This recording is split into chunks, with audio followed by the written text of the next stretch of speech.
जय श्रीराम.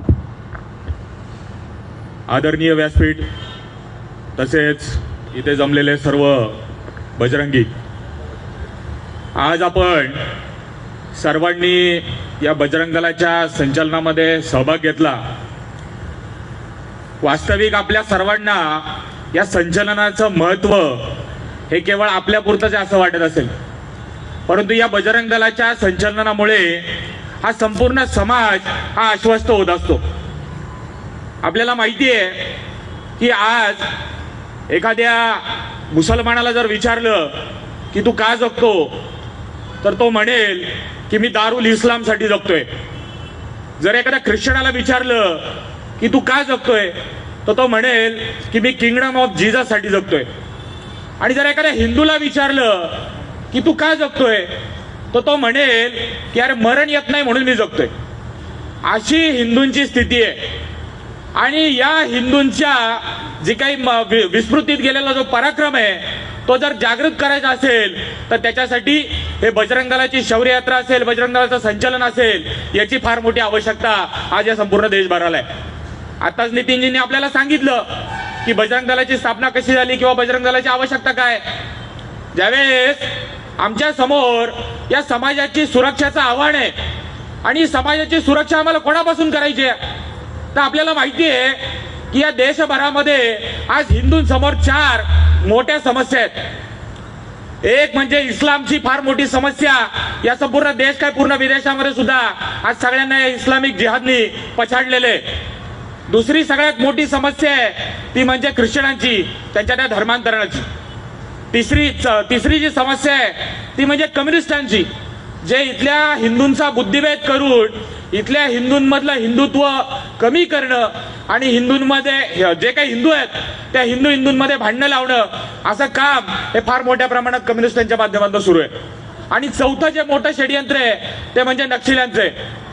आणि त्याचबरोबर जसं आम्ही काम करतो त्या संपूर्ण हिंदू समाजाला या सर्व गोष्टी कळण्याची सुद्धा आवश्यकता आहे.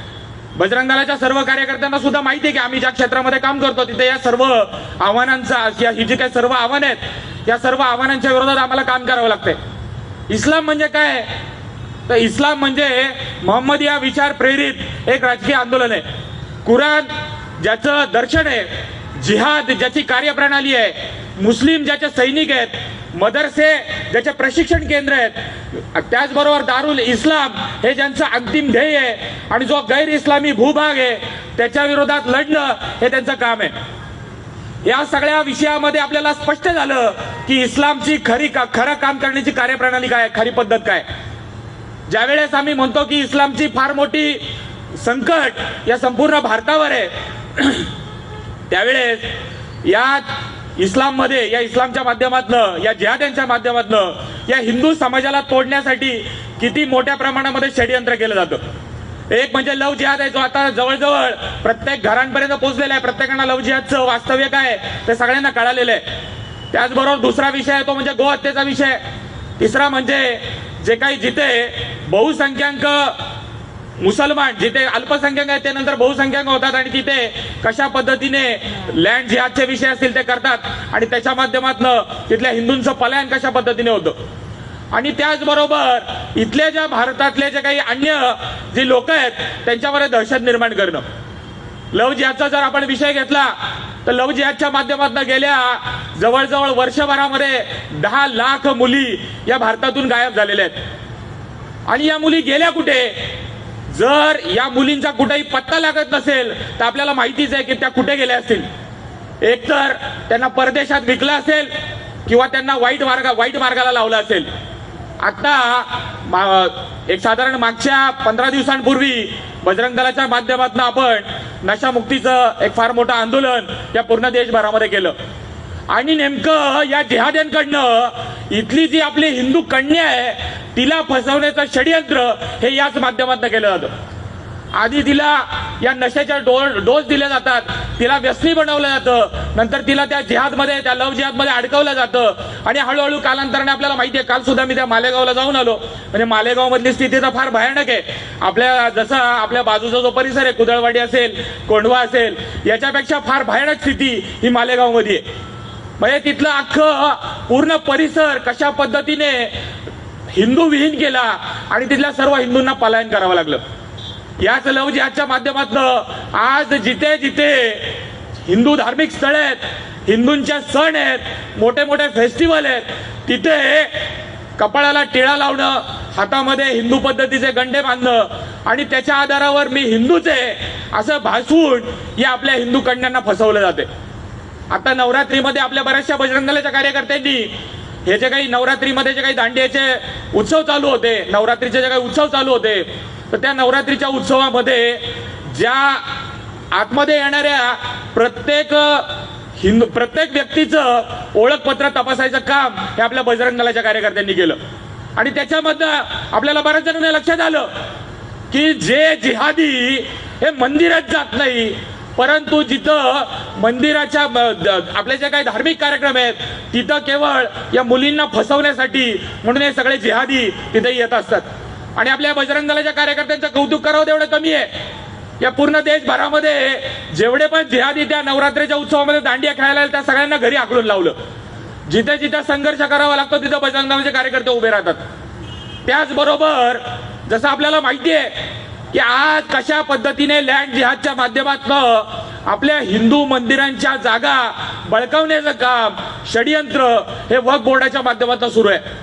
हे वक्फ बोर्ड म्हणजे काय, तर याच्या मागे सुद्धा असेच काही जिहादी आहेत की ज्यांना या हिंदूंच्या जमिनी या बळकावायच्या आहेत आणि हिंदूंच्या मालकीच्या असणाऱ्या जागा बळकावणं, तिथे एखादी अनधिकृत मजार बांधणं, 4x4ची मजार बांधली की मग हळूहळू त्याचा डोलारा हा एवढ्या मोठ्या प्रमाणात वाढतो की आपल्याला लक्षात येतं त्याच्याकडे जर आपलं दुर्लक्ष झालं तर कधी तिथे 2 मजली 3 मजली इमारत बनते आपल्या लक्षात सुद्धा येत नाही.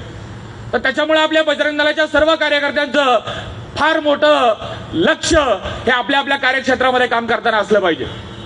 त्याचबरोबर जसं आपल्याला माहिती आहे की आता जिथे जिथे हिंदू बहुसंख्याक आहेत आणि तिथे समजा काही जिहादी येऊन राहतात, हळूहळू कालांतराने 1 येतो, नंतर 2 येतो, नंतर 3 येतो, नंतर मग हळूहळू त्यांची संख्या वाढत जाते. जिथे संख्या कमी आहे तिथे ते तुम्हाला काका म्हणतील, तिथे ते तुम्हाला मामा म्हणतील, परंतु जेव्हा त्यांची संख्या ही हळूहळू वाढत जाते त्याच्यानंतर ते तुमच्या उरावर येऊन बसतात. अशी स्थिती आता अनेक भागांमध्ये आपल्याला पाहायला मिळते. ज्याबरोबर या सर्व गोष्टी आपल्याला माहिती आहे, म्हणजे काश्मीरचं उदाहरण असेल, कैराणाचं उदाहरण असेल, त्याचबरोबर हे जे काही आता मी सांगितलं मालेगाव सारख्या स्थिती असेल, अशा अनेक भागांमधनं हिंदूंचं पलायन हे फार मोठ्या प्रमाणात झालेलं आहे. ज्या वेळेस आपले शौर्य संचलन असेल, याच्या शौर्य यात्रा असतील, याच्या त्या भागामधनं निघतात त्यावेळेस त्या हिंदूंना वाटतं की आमच्या मागं कुणी ना कुठेतरी आमच्या पाठीशी उभं आहे. आणि लोक पूर्ण देशभरामध्ये तुम्ही कुठेही जा, जिथे जिथे बजरंग दलाची शाखा आहे तिथं सगळे लोक शोधत येतात की अरे इथले बजरंगी कोण आहेत, इथे बजरंग दलाचं काम करणारे, विष्णुदूतचं काम करणारे कार्यकर्ते कोण आहेत, त्यांच्याकडे ते शोधत येतात आणि सांगतात की आमच्यावर इथं किती वाईट परिस्थिती चालू आहे ती. म्हणजे जेवढा विश्वास पोलिसांवर आहे तेवढाच विश्वास हा आपल्या बजरंग दलाच्या कार्यकर्त्यांवर संपूर्ण हिंदू समाजाला आहे. परंतु हे केवळ आम्ही काही ठेका घेतलेला आहे काय सगळं करण्याचा? बजरंग दलाच्या कार्यकर्त्यांनी हे हिंदू समाजाचं नेतृत्व करण्याचं काम केलेलं आहे. ज्यांना ज्यांना या समस्या आहेत त्या सर्व हिंदूंना या आपल्या कामामध्ये घेतलं पाहिजे आणि त्याच्या आधारावर या सर्व समस्यांचं निराकरण केलं पाहिजे. मध्ये मी एक घटना बघितली की एका ठिकाणी एक असाच लव जिहादचा प्रकार झालेला होता आणि तिथं काही आजूबाजूचे लोक आपल्या बजरंग दलाच्या कार्यकर्त्याकडे गेले. आता प्रत्येकाला एक विश्वास आहे की बजरंग दलाचे कार्यकर्ते आले म्हणजे ही समस्या नक्की सुटणार. आणि ज्यावेळेस हा सर्व प्रकार झाला तर त्यावेळेस ते तिथले लोक त्या आपल्या बजरंग दलाच्या कार्यकर्त्याकडे आले आणि ते त्याला म्हणाले की अहो अशी अशी एक मुलगी ही त्या लव जिहादच्या विषयामध्ये अडकलेली आहे, तर तुम्ही काय करताय? म्हणजे लोकांना सुद्धा म्हणजे आम्ही या संपूर्ण हिंदू समाजाचा कॉन्ट्रॅक्ट घेतलाय का काय अशी स्थिती सुद्धा काही ठिकाणी निर्माण झालेली आहे. तर या संपूर्ण हिंदू समाजाला आम्हाला सांगावं लागेल की आम्ही या हिंदू समाजाचं काम हे निस्वार्थ हेतून करतोय.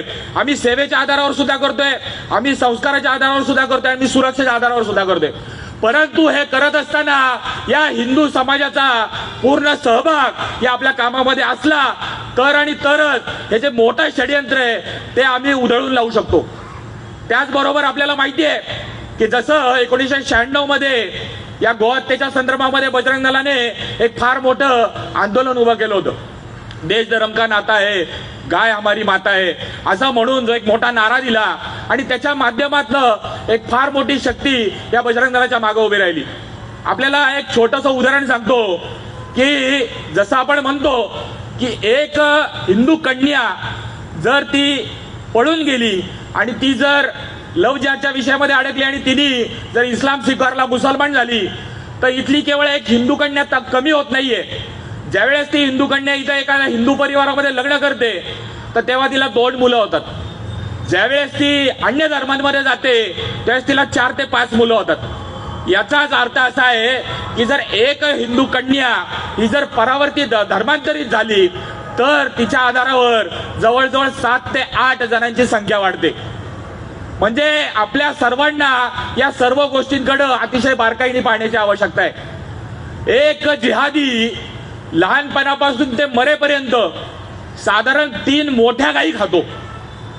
आणि जर आपण हे समीकरण बघितलं, जर एक हिंदू कन्या तिकडे गेली आणि तिकडे जर 8 ते 9 जिहादी जर वाढले तर 9 गुणिले 3 जवळजवळ 27 गायी या जिहाद्यांच्या माध्यमातून खाल्ल्या जातात. तर त्याच्यामुळे हे समीकरण आहे, आम्हाला आमची गाय पण वाचवायची, आम्हाला आमची हिंदू कन्या पण वाचवायची आणि त्याच्या आधारावर या संपूर्ण हिंदू समाजाचं सुरक्षा ही आम्हाला करायची आहे. आत्ताच आपल्याला या पहलगाममध्ये एक फार मोठा दहशतवादी हल्ला झाला आणि त्याचबरोबर दुसरा हल्ला जो आपण सर्वांनी बघितला की दिल्लीमध्ये एक फार मोठं षडयंत्र त्या जिहाद्यांच्या माध्यमातून घडलं आणि फार मोठा बॉम्बस्फोट या त्या दिल्लीमध्ये झाला. या दोन्ही प्रकरणांमधला फरक असा आहे की त्या पहलगाममध्ये जे आले ते पाक पुरस्कृत दहशतवादी होते, परंतु या आमच्या भारतामध्ये राहणारे, या भारतामध्ये जन्म घेणारे, या भारताचंच अन्न खाणारे हे जे जिहादी आहेत यांच्या माध्यमातून हा दिल्लीचा स्फोट घडवला. आणि हा स्फोट घडवणारे कोण आहेत? उच्च शिक्षित डॉक्टर. आणि समजा आपल्याला बघितलं की बाबा तो जो ओसामा बिन लादेन असेल, तो अबू बगदादी असेल, हे सगळेजण उच्च शिक्षितच आहेत. म्हणजे उच्च शिक्षित असणारा हा व्यक्ती हा किती भयानक असू शकतो हे आता आपल्या सगळ्यांना पाहण्याची आवश्यकता आहे, ओळखण्याची आवश्यकता आहे. या सर्व गोष्टी आम्ही ज्या ज्या कार्यक्षेत्रामध्ये राहतो तिथे या सर्व बजरंग दलाच्या कार्यकर्त्यांनी या सर्व गोष्टींकडे लक्ष ठेवलं पाहिजे की आमच्या इथं कोणते अनोळखी लोक येतात, आमच्या इथे अनधिकृतपणे बरेचसे भाडेकरी आहेत ज्यांचे कोणतेही भाडे करार होत नाही. तर अनेक बांगलादेशी, अनेक रोहिंग्या हे तिथे येऊन राहतात किंवा भारतामध्ये कुठेही जे जे गुन्हे होतात तर ते लपवण्यासाठी म्हणून सुद्धा ते स्थानांतर करतात आणि अन्य ठिकाणी येऊन राहतात. तर त्याच्यामुळे आमच्या सर्व कार्यकर्त्यांना आम्ही ज्या पण खंडामध्ये राहतो, ज्या उपखंडामध्ये राहतो तिथल्या सर्व गोष्टींची माहिती असणं आवश्यक आहे. नाही तर केवळ मी बजरंग दलाचा कार्यकर्ता आहे असं म्हणून चालणार नाही. तर आम्हाला सुद्धा आता ऍक्शन मोड मध्ये यावं लागेल. ज्या हिंदूंना या सर्व समस्या माहिती नाही आहेत तर त्यांच्याकडनं आपण अपेक्षा करू शकतो, परंतु आम्हाला या सर्व गोष्टी कळतात आहेत, आम्हाला या सर्व समस्या कळतात आहेत आणि तरी सुद्धा आम्ही जर शांत बसलो तर आमच्यासारखे करंटे कोणी नाही आहेत. त्याच्यामुळे आम्हाला या संपूर्ण हिंदू समाजाला एकत्र करायचंय आणि त्याच्या माध्यमातून हे संपूर्ण हिंदू संघटन हे उभं करायचंय. जिथे जिथे आपल्याला माहिती आहे की हिंदूचं काम काय, तर हिंदूंचं काम आहे घाबरण्याचं आणि जिहाद्यांचं काम आहे घाबरवण्याचं. तर हा फरक या दोघांमधला आहे. आपल्याला या संपूर्ण हिंदू समाजाला आश्वस्त करायचंय की तुम्ही एकटे नाही आहेत. ते हिंदू समाजाचं नेतृत्व हे इथला युवा बजरंग दल करतोय, विश्व हिंदू परिषद कार्यकर्ते हे सदैव तुमच्या पाठीशी आहेत आणि त्याच्या माध्यमातूनच आपल्याला हे उभं राष्ट्र हे खऱ्या अर्थाने ज्याचं विस्मरण, ज्या पुरुषार्थाचं विस्मरण, ज्या पराक्रमाचं विस्मरण इथल्या हिंदूंना झालेलं आहे, तो पुरुषार्थ जागृत करण्याचं काम हे आपल्या बजरंग दलाच्या कार्यकर्त्यांना करायचंय. ज्यावेळेस आपल्याला माहिती आहे की पूर्वीची स्थिती थोडीशी वेगळी होती की ज्या ज्या भागामध्ये म्हणजे आपण जसं म्हणतो की आपल्या दातांच्या आतमध्ये जशी जीभ होती तशी स्थिती हिंदूंची होती. म्हणजे जिथे मुसलमानांची संख्या वाढते तिथला हिंदू हा अतिशय नेबळटपणाने तिथं राहायचा. परंतु आता चित्र थोडंसं बदललेलं आहे. त्या दातांच्या बाहेर सुद्धा आपले बजरंग दलाचे कार्यकर्ते हे हातोडी घेऊन थांबलेले आहेत. जर आमच्या जिभेला धक्का लागला तर तुमचे दात पण पडतील, अशी भूमिका ही आता बजरंग दलाच्या कार्यकर्त्यांनी घेतलेली आहे. ज्यावेळेस आम्ही या सर्व समस्यांच्या बाबतीमध्ये म्हणतो तर त्यावेळेस आम्हाला माहिती आहे की आज 2047 पर्यंत म्हणजे गजवाये हिंदच्या माध्यमातून या भारताला इस्लामिक राष्ट्र घोषित करण्याचं षडयंत्र आज यांच्या माध्यमातून सुरू आहे. म्हणजे हंसके लिया पाकिस्तान और लडके लिया पाकिस्तान और हंसके लेंगे हिंदुस्तान अशा भूमिकेमध्ये आज ते आहेत. त्याचं कारणही तसंच आहे. जसं ज्या पद्धतीने आपले हिंदू कन्या पळवल्या जातात त्याच पद्धतीने आज छांगूर बाबा, त्याला बाबा म्हणूनच नाही, तो मुल्लाच आहे, मौलवीच आहे, त्या अशा या छांगूर मुल्ल्यांनी आपल्या भारतामध्ये जवळजवळ 40,000 हिंदू कन्यांचं धर्मांतरण केलं. त्यांना या लव जिहादच्या शिकार त्या पडल्या, त्यांना त्या षडयंत्रामध्ये अडकवलं. आणि केवळ नुसत्या हिंदू कन्या नाही तर जवळजवळ 4,000पेक्षा अधिक हिंदू युवकांना सुद्धा त्यांनी मुसलमान केलं. तर ही सगळी यंत्रणा कामाला कुठनं लागते? तर या देशभरामधनं आणि विदेशामधनं जे फंड्स आहेत, जवळजवळ 500 कोटी रुपयाचा फंड हा त्याच्या खात्यावर आलेला होता. म्हणजे फार मोठं षडयंत्र. हे तर एक प्रकरण आपल्या समोर आलेले आहे. असे गल्ली बोळामध्ये किती छांगूर मुल्ले हे आपल्या इथं लपलेले आहेत हे आपल्याला माहिती नाहीयेत. तर त्याच्यामुळे आपल्या प्रत्येकावरती जबाबदारी आहे की आम्हाला या सर्व गोष्टींकडे अतिशय डोळसपणे पाहावं लागणार आहे. ज्यावेळेस आम्ही म्हणतो की या सर्व समस्यांच्या बाबतीमध्ये जसं दुसरं एक फार मोठं षडयंत्र हे आपल्या मागं उभं आहे ते म्हणजे हिंदूंचा जननदर कमी करण्याचा. हिंदू कन्या तर गेली, आपलं एक संख्या तर कमी झाली, परंतु आज हिंदूंचा जो जननदर आहे म्हणजे जो फर्टिलिटी रेट आहे तो 1.7 आहे आणि मुसलमानांचा फर्टिलिटी किती आहे तो 2.2 आहे. जर एक 40 वर्ष जर अशा पद्धतीने सुरू राहिलं तर आपोआपच या भारताला ते इस्लामिक राष्ट्र म्हणून घोषित करतील. आम्हाला म्हणूनच की जसं आम्ही म्हणतो की बऱ्याच जणांनी टीका सुद्धा केली किंवा हिंदूंच्या घरामध्ये पूर्वी म्हणायचो आपण की साधारण 1970च्या काळामध्ये आपल्या हिंदूंमध्ये जवळजवळ 6 ते 7 मुलं असायची. नंतर 80च्या दशकामध्ये 3 ते 4 मुलं आली. नंतर पुढे 2000च्या काळामध्ये हम दो हमारे दो अशी स्थिती आली. नंतर पुढं हम दो हमारा एक आणि आताची स्थिती आपण बघतोय की नवरा बायको दोघंही कामाला जातात आणि आता आम्हाला नो इन्कम नो किड अशी स्थिती आज हिंदूंची आहे. म्हणजे हिंदूंची संख्या अशाच पद्धतीने जर कमी होत गेली तर हळूहळू कालांतराने या भारताला 2047 पर्यंत जे षडयंत्र त्यांनी उभं केलेलं आहे ते 2047 पर्यंत हा भारत इस्लामिक राष्ट्र होऊ शकतो. तर त्याच्यामुळं आम्हाला सर्व म्हणजे आपण सगळेजण तरुण आहोत तर त्याच्यामुळं मी आता आव्हान तर करणार नाही, परंतु आपण सुद्धा या सर्व गोष्टींकडे लक्ष दिलं पाहिजे. त्याचबरोबर जे दुसरं एक षडयंत्र आहे की आपल्याला माहिती आहे की कशा पद्धतीने आपल्या आजूबाजूच्या गल्लीबोळांमध्ये ख्रिश्चन फादर्स असतील किंवा मिशनरीज असतील हे आपल्या हळूहळू आपल्या भागामध्ये येतात आणि सेवेच्या आधारावर असेल किंवा अंधश्रद्धेच्या आधारावर असेल या आपल्या गरीब हिंदूंचं धर्मांतरण ते करून घेतात.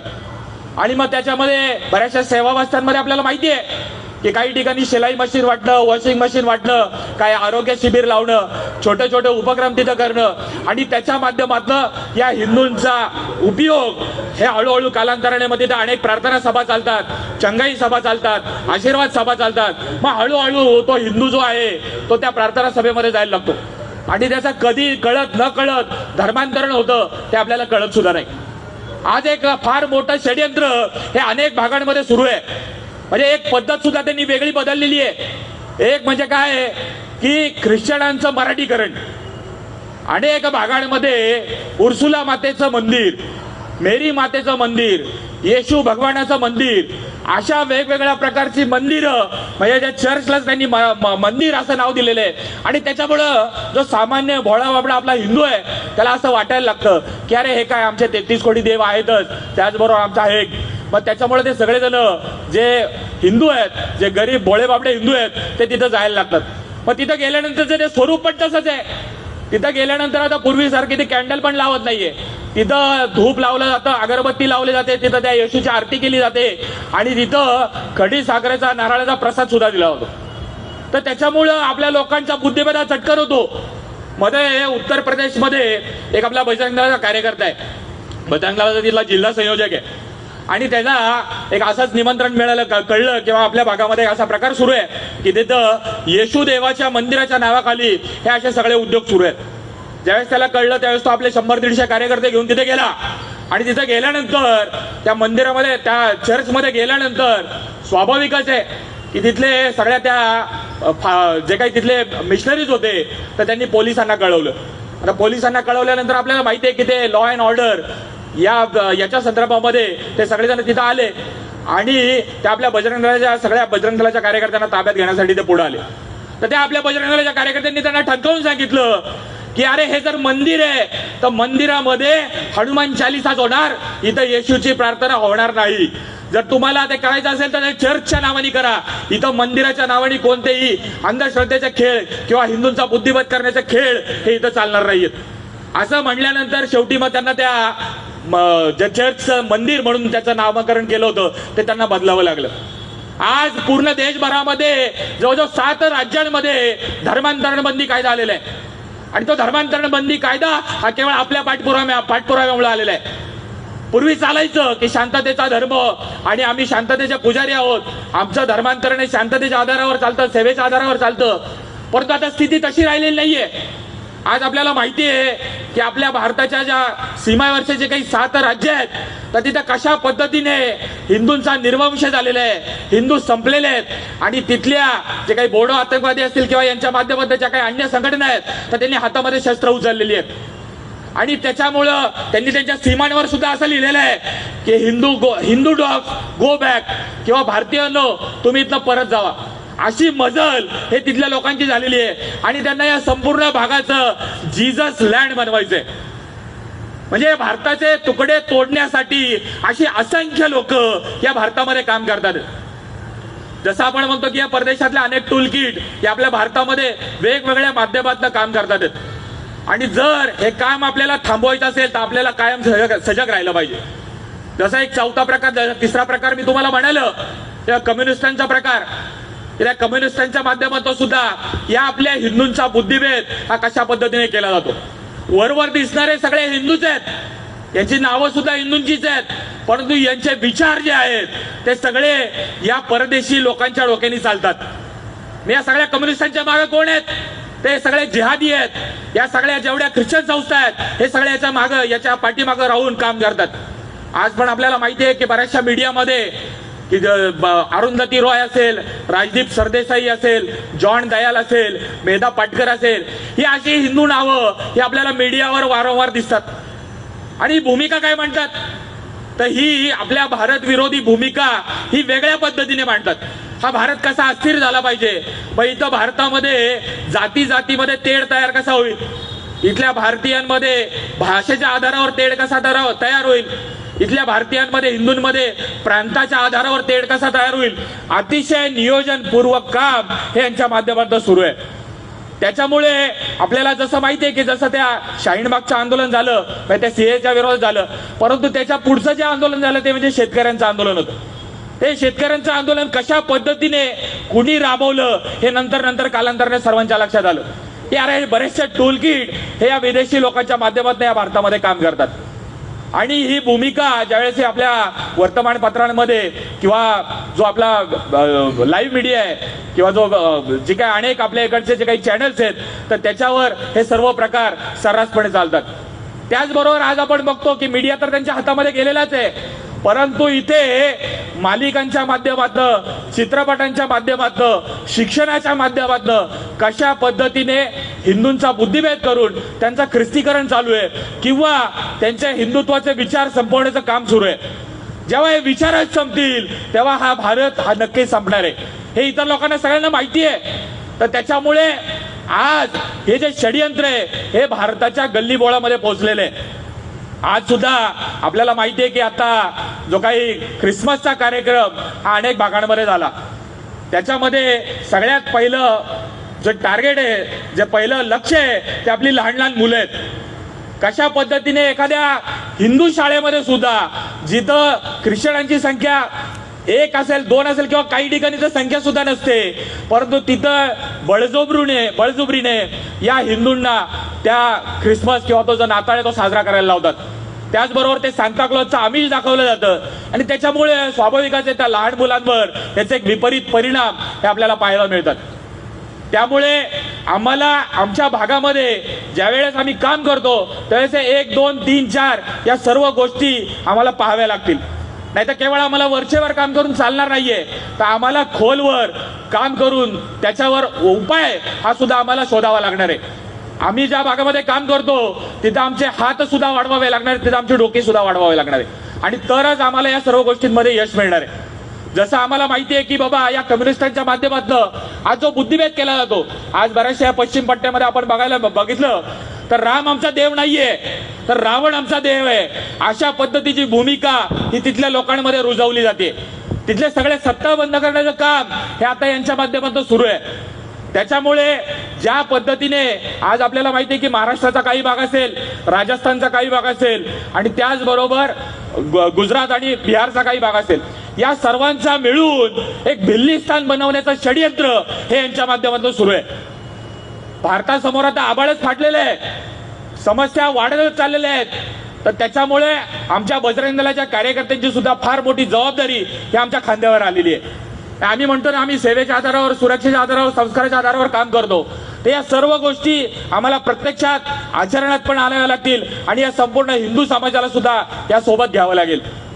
ज्या नक्षलींच्या माध्यमातून आपल्याला माहिती आहे की या भारत कसा अस्थिर होईल, या भारताची प्रगती होऊ नये याच्यासाठी म्हणून अनेक जे काही मोठे मोठे प्रोजेक्ट आहेत तर त्यांना विरोध करण्याचं काम हे सुरू आहे.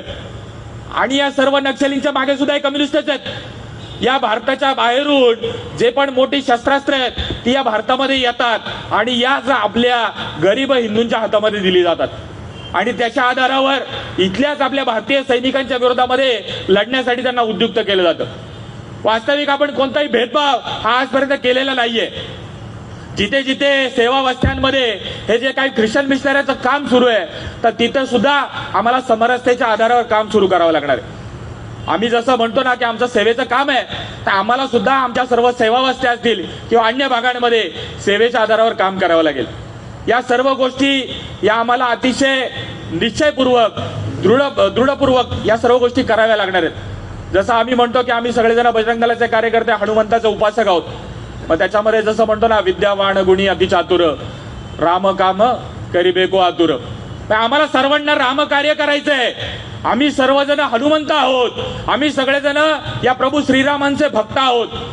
हे प्रभू श्रीरामचंद्र ज्यावेळेस 14 वर्षाच्या त्या वनवासामध्ये गेले होते तर तुम्हाला माहिती आहे की त्यांनी या 14 वर्षाच्या वनवासामध्ये कोणत्याही मोठ्या राजाची भेट घेतली नाही. त्यांनी छोटे छोटे गरीब लोक, पशु पक्षी असतील या सर्वांना एकत्र केलं आणि त्यांच्या आधारावर एक फार मोठं संघटन उभं केलं.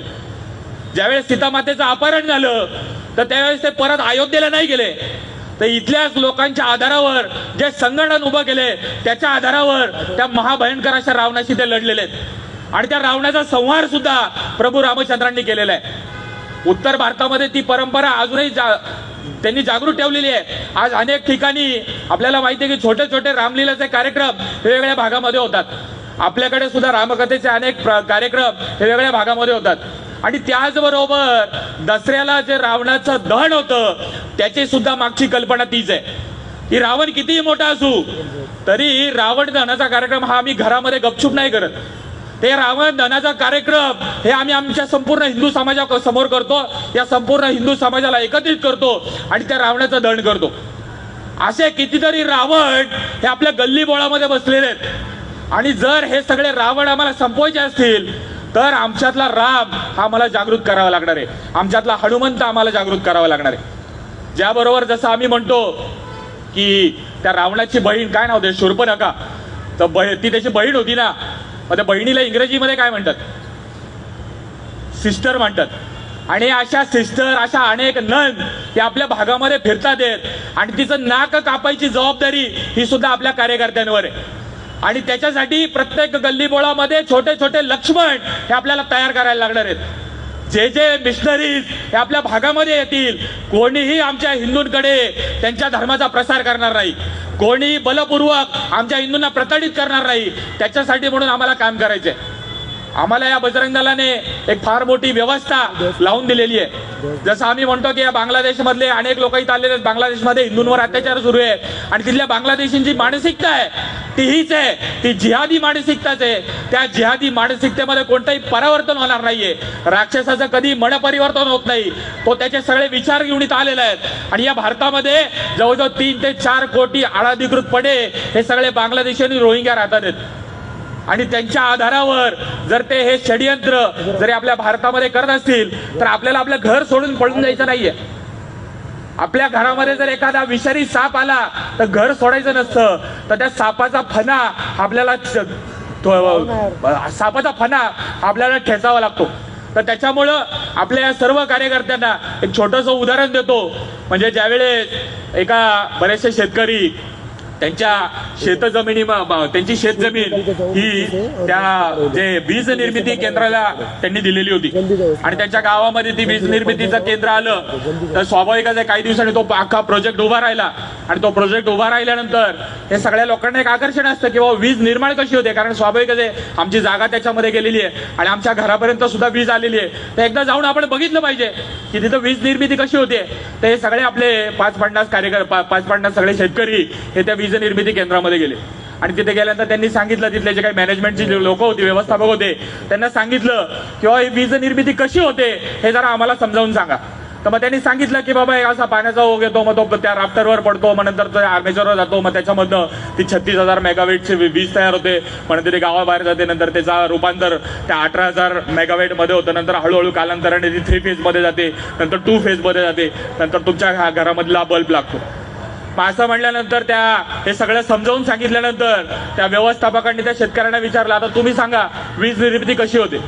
तर त्याच्यातला एक शेतकरी म्हणला की आम्ही आमच्या घरामध्ये ज्यावेळेस बटनला दाबतो तेव्हा घरातला बल्ब लागतो. म्हणजे आम्हाला सुद्धा तेच करायचंय. आमच्याकडची सगळी व्यवस्था तयार आहे, आमच्याकडचे सगळे बलोपासना केंद्र आहेत, साप्ताहिक मिलन आहेत, या सर्व आम्हाला व्यवस्थितपणे सुरू करायचे आहेत. ही सगळी व्यवस्था आमच्याकडे उपलब्ध आहे. ज्यावेळा ही सर्व व्यवस्था आम्ही व्यवस्थित कार्यक्षम पद्धतीने कार्यान्वित करू तेव्हा हे सगळे बलशाली बजरंगी हे तयार होतील आणि या संपूर्ण हिंदू समाजाच्या समोरचं जे आव्हान आहे तर त्याच्या पुढे छातीचा कोट करून उभे राहतील आणि या सर्व समस्या संपवतील. जय श्रीराम.